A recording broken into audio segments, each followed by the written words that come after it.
ద్వారకా తిరుమలలో శ్రీనివాస గోవింద వెంకటరమణ గోవింద అంటూ స్వామివారి ఆలయానికి వచ్చిన పలువురు యాత్రికులు భక్తి విశ్వాసాలతో తమ మొక్కుబడులు తీర్చుకున్నారు. స్వామికి ప్రీతికరమైన రోజు శనివారం కావడంతో ఆలయానికి దాదాపు 15 నుంచి 20 వేల మంది పైబడి యాత్రికులు వచ్చి స్వామి అమ్మవార్లను దర్శించుకున్నారు. శ్రీవారి ఆలయానికి వచ్చిన పలువురు యాత్రికులు ముందుగా కేశఖండనశాలలో మొక్కుబడులు తీర్చుకున్నారు. దర్శనానంతం వారంతా స్వామివారి ఉచిత అన్నప్రసాదాన్ని స్వీకరించారు. అలాగే స్వామివారి నిత్య కళ్యాణంలో 120 జంటలు పాల్గొన్నాయి. భక్తుల గోవిందనామ స్మరణలతో ఆలయ పరిసరాలు ఆధ్యాత్మిక శోభను సంతరించుకున్నాయి.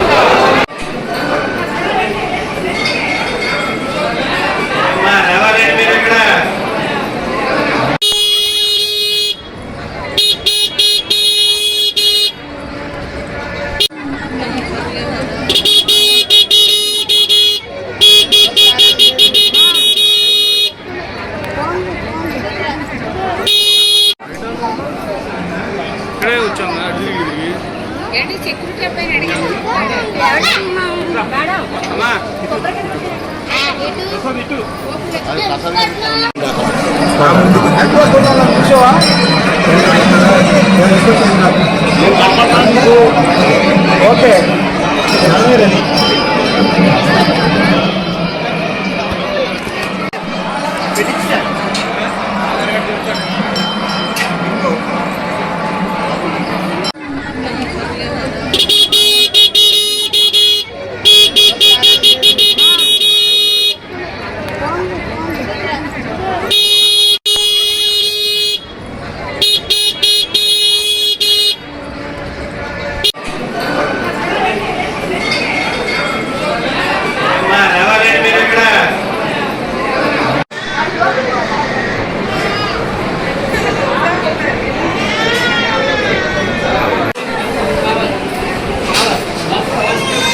వెళ్ళిపోతున్నారు.